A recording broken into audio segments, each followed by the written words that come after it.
Bonjour à tous, mon nom est David de BuildMate et aujourd'hui, nous apprenons à déterminer nos disponibilités pour les pages de service.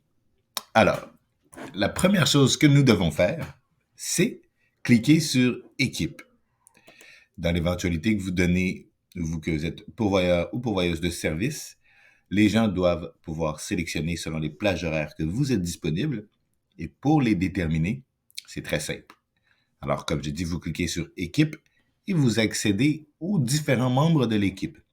Vous allez apparaître ici par défaut, comme vous êtes là, la personne principale de votre équipe, mais vous pouvez aussi ajouter d'autres membres de votre équipe et en avoir autant que vous voulez.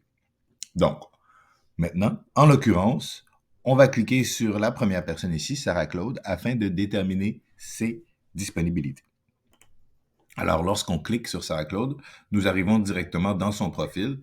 Il faut simplement cliquer ici sur l'onglet du milieu pour être en mesure d'aller joindre les disponibilités. Donc, lorsqu'on clique sur l'onglet du milieu, ça nous amène ici, où est-ce que présentement, on est en mesure de voir toutes les disponibilités que nous avions déjà entrées, ainsi au bas que les indisponibilités. Pour pouvoir en gérer d'autres, par exemple, je pèse sur Manage Availabilities, juste ici. En faisant les changements, eh bien, ça va changer toutes les disponibilités que j'ai à l'arrière.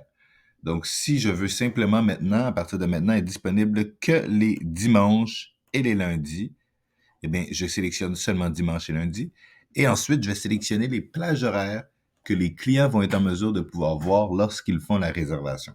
Donc, si je veux être disponible à 1 heure, à 2 heures et à 3 heures, par exemple, le dimanche en après-midi, eh bien, je vais sélectionner ces 3 plages horaires-là. Et ce seront les choix qu'auront mes clients lorsqu'ils viennent pour me réserver.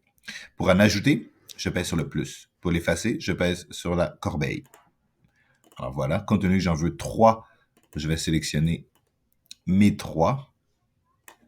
Alors 1 heure, 2 heures et 3 heures. Et de cette façon, lorsque les gens vont faire la sélection des plages horaires qu'ils veulent, ils auront comme choix ces 3 plages horaires que je viens de déterminer ici. Et je vais en mettre aussi une pour lundi. Disons que je suis disponible à midi de lundi seulement pour les biens de la cause. Et voilà, j'enregistre. Une fois enregistré, mais vous voyez plutôt, ce sont maintenant mes nouvelles disponibilités. Je peux aussi gérer mes indisponibilités avec le bouton d'à côté, ou est-ce que je peux simplement ajouter une date.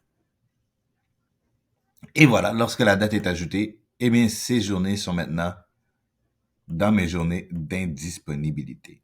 Juste là.